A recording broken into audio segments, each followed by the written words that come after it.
하나님 말씀 신약 성경 골로새서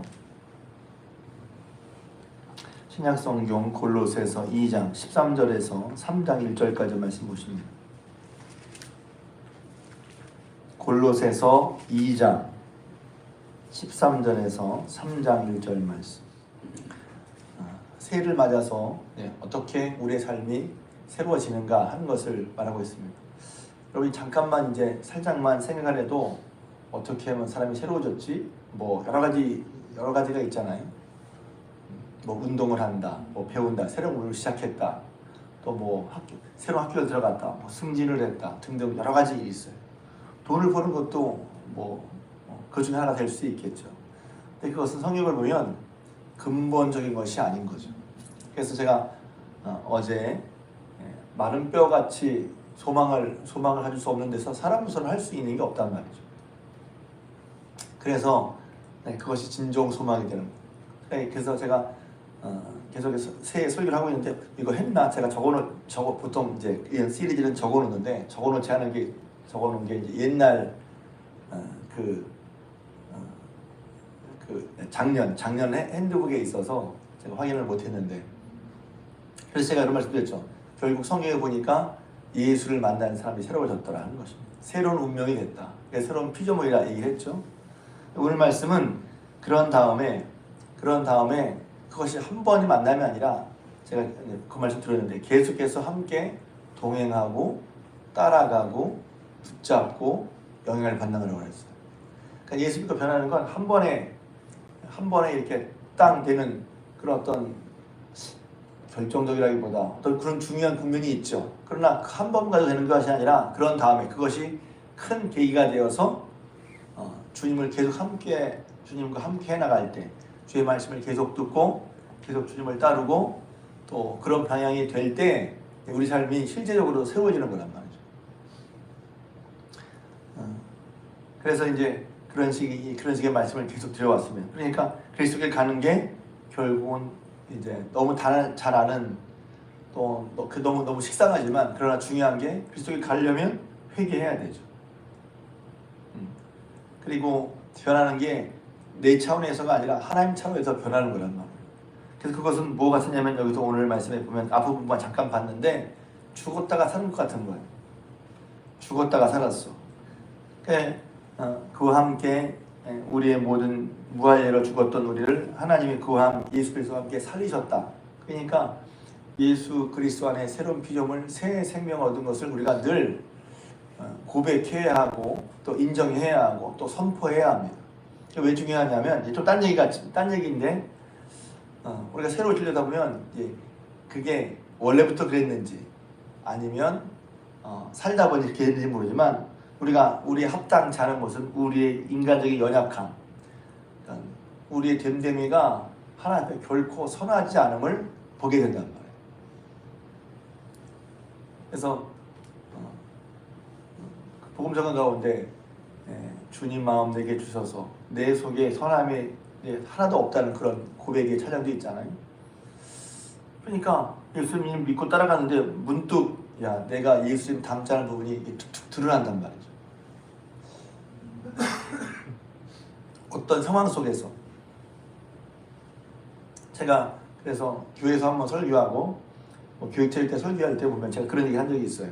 제 마음속에 하나님 합당치 않은 것이 있는데 문득 발견했는데 그게 원래 그랬던 건지 아니면 원래 안 그랬는데 살다 보니 그게 나도 모르게 만들어진 거예요. 내 속에. 아무튼 그렇게 된 것인지 간에 그게 이제 발견됐단 말이에요. 드러났단 말이에요. 그전에는 몰랐을 수 있고 안 보였을 수도 있어요. 그런 게 생기면 그 다음에 이제 우리 스스로 내가 예수님 그래도 좀 잘 믿는 것 같은데 내게 이런 게 있네? 놀라죠. 그리고 이제 금방 그래 제가 그렇습니다 이렇게 이럴 때도 있지만 나는 원래 안 그래. 원래 안 그런데 이것 때문에 그랬어. 이제 나름의 합당한 스스로 핑계랄까요? 구실이라는 걸 대면서 나는 원래 안 그런데 그래서 그랬어. 이렇게 할 수도 있죠. 물론 정말 그럴 때도 있겠죠. 근데 이제 지나고 보면 그런 거예요. 그렇게 하면 내가 옳은 것 같은데 바른 것 같은데 결과적으로 하면 그렇게 하면 내게는 변화가 없어요. 내가 한 것이 다른 이유가 있다고, 합당한 이유가 있다고 생각해서 그럴 수 있지만, 그러면 내게는 변화가 없어요. 그냥 지나가는 거예요. 왜? 이유를 내게서 찾지 않고 외부에서 찾았기 때문에 외부 문제가 해결될 거라고 생각하는데, 그게 외부 문제 때문인지 나 때문인지는 이제 우리가 스스로 판단을 해야 될 거예요. 근데 이제 나 때문에라고 하면 내가 나를 바꿔야 될 거 아니에요. 그래 변해야 그것이 나에게 남는 거야. 내게 유익한 거죠. 그렇게 우리가 생각할 필요도 있단 말이에요. 때로 이런 생각은 우리를 편치 못하게 하죠. 왜냐하면 괴로우니까. 그냥 빨리 있고 막 신경 안 쓰고 싶은데 예수님을 믿고 예수님을 따라 살려고 하다 보면 이런 것에 이제 진정하게 나 자신을 드러내놔야 한단 말이죠. 이런 과정이 결국은 맨 마지막 3장 1절에 읽었는데, 그리스도와 함께 살리심을 받았으면 위의 것을 찾으라. 추구하는 방향이 어떻게 그럴 수 있어요? 왜 이렇게까지 해야 되죠? 추구하는 방향이 예수 그리스도, 위의 것. 그래서 저는 제 스스로 사람들이 자기가 원하는 바를 따라 살고 있다고 하지만 정말 내가 어떤 방향으로 가고 있는지는 봐야 돼요. 내가 어떤 방향으로 가고 있는지를 봐야 한다. 내가 마음속에 품고 있는 거, 바라는 거, 행하는 거, 뭐 때문에 이렇게 하고 있지? 뭐 때문에 괴로워하고, 뭐 때문에 힘들어하고, 뭘 하고 싶지? 뭘 하려고 하지? 그랬을 때 내 방향이 나온단 말이죠. 그 방향이 예수 그리스도와 관계가 있느냐 없느냐 하는 건 중요한 거예요. 그래서 여기 보면 분명히 우리의 새로운 삶이, 새 생명이 또 새로운 것이 예수님까지 시작이 되었는데 어디서 문제가 생기냐면 19절, 머리를 붙들지 않고, 머리인 예수 그리스도를 붙들지 않고 다른 것이, 뭔가 이것이 조금 더 나를 낫게 하는 것 같아, 이것이 나를 가치 있게 하는 것 같아, 이것이 내가 더 만족스러워하는 다른 것들을 붙잡는단 말이에요. 그래서 여기 보면 예수를 믿는 것과 여러 가지 절기들, 내 절기를 잘 지킨다? 이것도 나의 자부심이 될 수 있어요. 여기 16절에 먹고 마시는 거, 절기나 초하루, 안식일, 이거 잘 지키는 거. 지키지 말라는 얘기가 아니라 이것은 그림자란 말이에요. 이것을 통해서 뭘 붙들어야지? 예수님을 붙들어야지. 그래서 18절에 보면 아무도 꾸며낸 겸손, 천사 숭배 등등, 이런 것이 우리를 새롭게 하지 않고 결국 19절에 바울이 가르침이죠. 머리를 붙들려야 한다. 머리 예수 그리스도란 말이에요. 그래서 머리를 붙들면 온 몸이 머리로 말미암아 마디와 힘줄로 공급함을 받고 연합하여 하나님이 자라게 하심으로 자라느니라. 그래서 예수님을 마음에 모셔드리고 혹은 어떤 계기가 생겨서 예수님을 따라가야지 한 다음부터 그 한순간이 중요하지만 끝나는 것이 아니라 계속해서 예수님을 붙잡고 머리신 주님께로부터 은혜를 받고 따라가는 과정이란 말이죠. 그러니까 이런 상황에도 예수님 붙잡고, 저런 상황에도 예수님 붙잡고, 또 이런 때에도 예수님 붙잡고, 저런 때도 예수님 붙잡고, 우리 삶의 여러 상황 가운데 계속해서 우리가 예수님을 붙잡고 따라감으로 말미암아 우리가 새로워지는 그 뭐랄까요? 순서랄까요? 방향이랄까요? 새로워지는 그런 기독교 말하면 역사인데, 역사란 말이 너무 좀 진부해서 메커니즘이랄까? 이렇게 해서 새롭게 되는구나, 이렇게 계속 새롭게 되는구나 하는 그거란 말이죠. 그래서 여기서는 제가 골로새서 이 말씀을 좋아하는 게 뭐냐면, 다른 사람들은 요렇게 하면 내가 좀 낮을 거라고, 또 요게 좀 있어, 좀 표현이 속된데 좀 있어 보여, 그거 한다는 거예요. 그러니까 뭘 잘 지킨다, 또 천사 숭배한다, 또 본 곳에 의지하고, 초등학문이나 여기 보면 자의적 숭배, 겸손, 몸을 괴롭게 하는데 등등, 이런 것으로 좀 더 나아지려고, 좀 더 자기의 만족을 삼으려고 하지만 그게 중요한 게 아니라 예수를 붙잡는 게 맞다는 것이죠. 왜 그러냐면 23절입니다.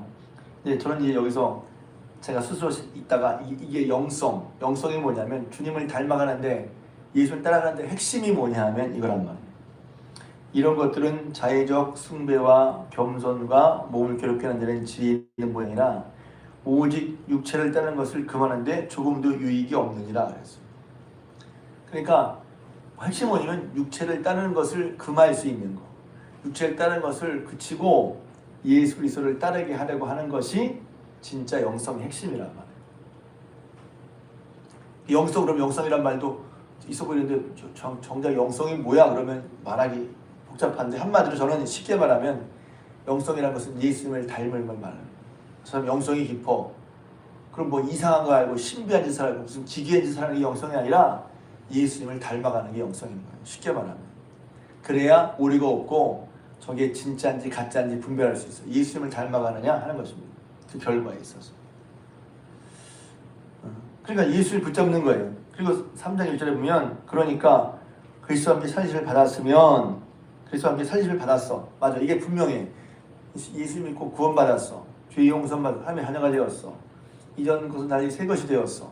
그리고 예수를 알 때와 모를 때 분명히 다른 삶이 되었어. 그러면 예수 믿었는데 그런 다음에는 어떤 삶이 있어요? 계속해서 예수를 붙잡고 따라야 되는 거란 말이에요.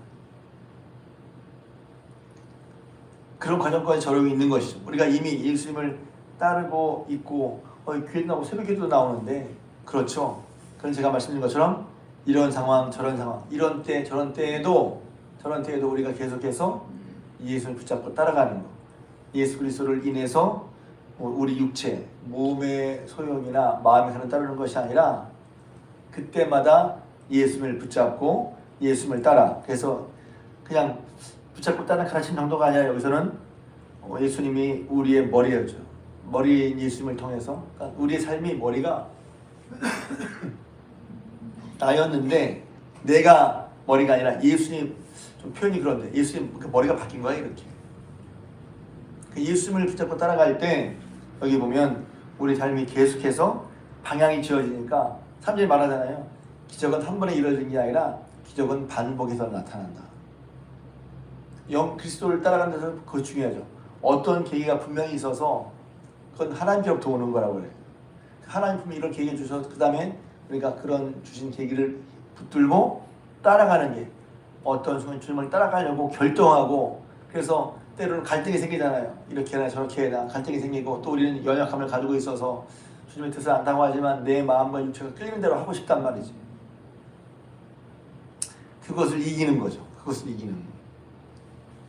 이기는 거. 우리 몸이 편하게 하고 싶은 대로 마음이 끌려서 편하게 하고 싶은 대로 하는 것을 이겨내고 기도가 필요한 거예요. 예수님도 그래서 십자가 지기 전에 내 마음대로 하고 싶은 게 있어. 내 원대로 마시고 아버지의 뜻대로. 이런 기도가 제일 어려운 기도예요. 제일 중요한 기도 중에 하나란 말이에요. 그럴 때 그런 주님을 계속해서 반복적으로 주님을 따르는 데 있어서 그러니까 예수님 십자가를 본다고 하잖아요. 그러니까 주님은 어느 때도 순종했어요? 살고 죽는 문제도 순종했단 말이죠. 그렇죠? 살고 죽는 문제까지 순종했어요. 우리는 이제 어떤 걸 순종하다가 진짜 중요한 것 이건 내 뜻대로 할 거야 이러거든요. 또 반대로 어떤 분들은 진짜 중요한 건 내 뜻대로 주님 뜻대로 하는데 사소한 건 자기 뜻대로 할 수도 있어요. 어떻게 또 낫다 그런 얘기가 아니라 내 성향을 보는 거죠. 우리는 사소한 문제도 그렇고 정말 중요한 문제도 그렇고 주님께 물어 순종하는 게 맞잖아요. 근데 그렇게 보면 사소한 건 순종하는데 정말 중요한 건 자기 생각대로 하고 싶어. 또 반대로 정말 중요한 건 주님 뜻대로 순종했는데 사소한 건 내 뜻대로 하고 싶어. 그런 게 느껴지기도 하죠. 근데 중요한 건 작은 거나 큰 거나 그래서 어떤 예수 믿으면서 우리가 커다란 방향은 정해졌다고 하면 그것도 되게 중요한 거죠. 근데 그 방향을 따라갈 때 우리는 연약해서 또 우리가 아직 부족해서 그래서 주님을 따라가기보다 우리 생각대로 우리가 느끼는 대로 우리 만족대로 하고 싶은 생각들이 일어난단 말이죠. 근데 방향을 정해서 그리스도가 선을 받았으면 그 다음부터 계속 하는 것은 위의 것을 계속 찾는 거예요. 그래서 기적은 한 번에 일어나는 게 아니라 주님을 따르는 반복에서 일어난단 말이에요. 반복이 중요하죠. 지루하지만 때론 그렇게 해도 당장 뭐가 되는 것 같거나 드러나지 않지만 반복해서 내 속에 쌓인 건 나중에 하다 보면 그것이 내 안에 쌓이고 굳어져서 그렇게 하지 않고 만들어지지 않는 거거든요. 그래서 굳은 살이 그냥 한 번에 만들 수 있어요? 오랫동안 반복해야 굳은 살이 만들어지는 거예요. 여자분들은 굳은 살 싫어할 수도 있지만 그냥 신앙의 굳은 살, 좋은 의미에서 굳은 살은 그냥 생기는 게 아니에요. 오랫동안 반복해서 주님을 붙잡고 따름으로 생기는 거라는 거죠. 좋은 의미에서 신앙의 굳은 살. 그것은 오랫동안 반복되어진 것에 의한 주어지는 삶 같은 거예요, 사실은. 신앙에도 그래서 그런 신앙은 이제 신앙의 그런 면들을 내공이라고 해요. 무슨 무술한 사람은 내공. 신앙의 공력이 있어. 뭐지? 어떻게 생기지? 한 번에 팍 받는 게 아니야. 주님이 은혜를 주셨고 우리가 그 은혜에 따라서 계속해서 주님을 붙잡고 여기 머리를 붙잡고 주님 따라 계속해서 순종해 나갈 때, 이런 때도 순종하고 저런 때도 순종하고, 이런 때도 붙잡고 저런 상황에도 붙잡고 나갈 때, 당시에는 슬퍼 보이고 당시 답답해 보이지만 그러나 그런 과정을 통해서, 그런 반복을 통해서 우리가 예수님을, 우리 마음과 심령과 태도가 예수님을 닮아가는 것이고, 닮아가다 보니 결국 맨 끝에 생명의 열매를, 예수님을 말미암아 주님을 따라가는 말미암아 생명의 열매가 열리는 것이죠. 그것은 무엇과 바꿀 수 없는 거예요. 무엇으로 생길 수가 없는 거예요. 그러니 다시 한번 저 여러분들이 이게 새로워지는 것이구나 하는 것을 기억하고, 오늘 말씀처럼 우리가 예수 그리스도로 말미암아 새 생명 얻었으니, 아멘이죠? 그렇다면 새 생명 얻었으니 이제 새 생명이 주 예수님의 머리를 붙잡고 가는 게 우리의 삶의 모습이 당연하고, 그랬을 때 그런 반복되어진 그런 주님을 따라가는 과정 가운데 사는 것, 그러니까 주님을 따라 사는 것은 고정적인 게 아니란 말이에요. 늘 살아서 움직이는 거예요. 그래서 지금 어제는 내가 주님 따랐는데 오늘은 멈춰 있어? 그러지 말고 다시 주님을 따라가는, 그러니까 주님을 따른다고 하는 것은 딱 고정된 게 아니라 살아있는 거, 움직이는 거란 말이죠. 그게 우리 속에 있을 때 우리 삶은 계속해서 예수 그리스도 안에서 새로워지는 삶, 주님을 기쁘시기가 주님 마음에 합당한 삶, 그리고 우리 주님 변화된 삶을 살게 될 거란 말이죠. 그러니 이렇게 우리가 새 사람 되는구나, 새 사람으로 살아가는 것이나 기억하셔서 예수 그리스도 안에 새 사람으로서 여기 있는 것처럼 위의 것을 따라 살아가는 저 여러분들, 또 우리 중에 모든 성도님 되시기를 주님의 이름으로 부탁을 드립니다.